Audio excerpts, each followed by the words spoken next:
forced to be taken over by banksters, drug cartels, and human traffickers have empowered criminal elements among America's friends of Israel to prey on damaged and disenfranchised war heroes.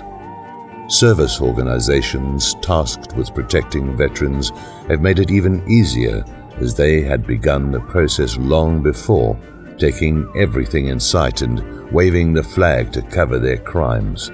Now, the real professionals have taken over.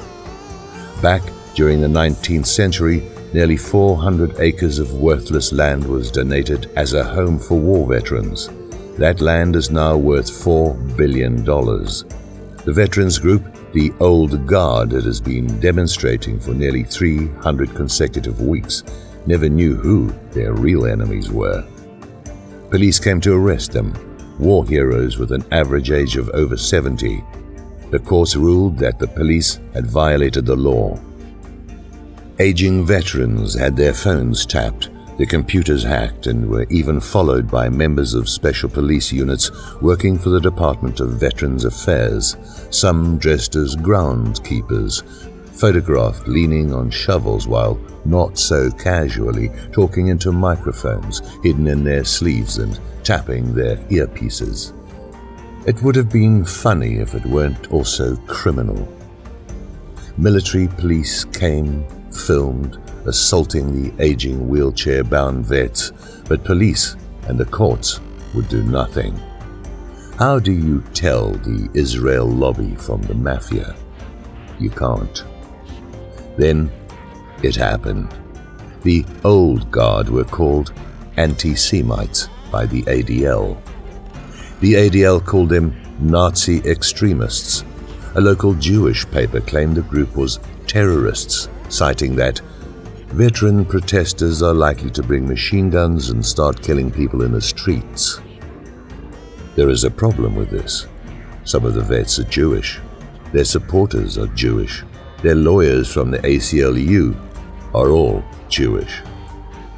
What makes them anti-Semites is that they are threatening a racket that is spreading across America, billions of dollars worth of land, some designated for veterans, some for parks, some for hospitals or wildlife, all being given to billionaire developers. Every one of these developers are Israeli citizens. All have long-time ties to the Meyer Lansky Murder Incorporated gang that was the real mafia. They are alive and well today, many safely settled in Israel, others still in America. This same organization, the one at war with Americans' veterans, the Old Guard and the veterans today, put Bush in office, made billions when the World Trade Center was demolished on 9/11, made trillions during the bailouts and market crash, and, of course, started the Iraq and Afghan wars, and are manipulating the slaughter in Syria and in Egypt. Nearly 40% of the millions of homeless in the United States are veterans. When the count of recent veterans that had committed suicide hit 30,000 back in 1928, the U.S. government stopped counting. Over 10,000 veterans of Operation Desert Storm have died of a mysterious disease called Persian Gulf War Syndrome, well documented but denied. Few Americans know or care that by 1985, 50,000 Vietnam veterans had died of Agent Orange poisoning. By 2005, over 1 million Vietnam veterans had died of suicide or unknown causes, making the toll from that war greater than the combined losses of all other wars combined, including 2 world wars, the Civil War, and even Korea. The methods used against American veterans in California and across the U.S. deeply parallels Israel's land grabs that have disposed of millions of Palestinians.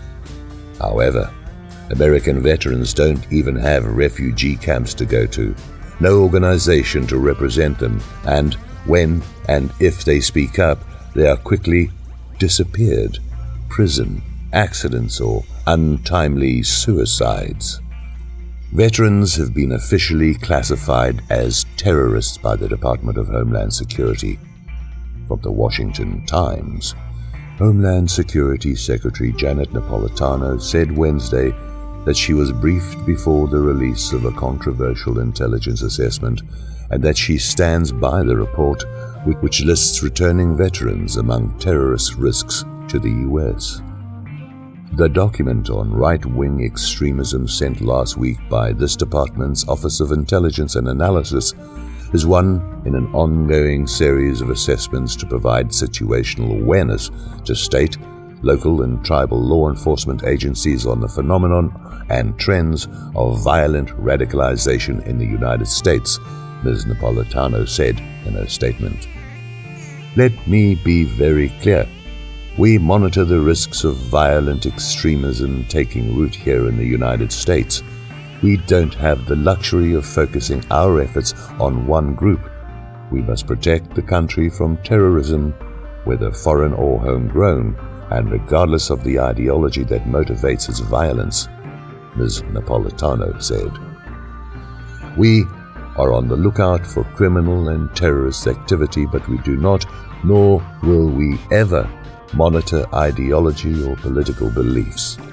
We take seriously our responsibility to protect the civil rights and liberties of the American people, including subjecting our activities to rigorous oversight from numerous internal and external sources. Each week for nearly 6 years, veterans from the 3 wars have stood against the powerful West Side political machine of Henry Waxman and the millionaire Israeli Americans of the Brentwood Homeowners Association. America's Veterans Home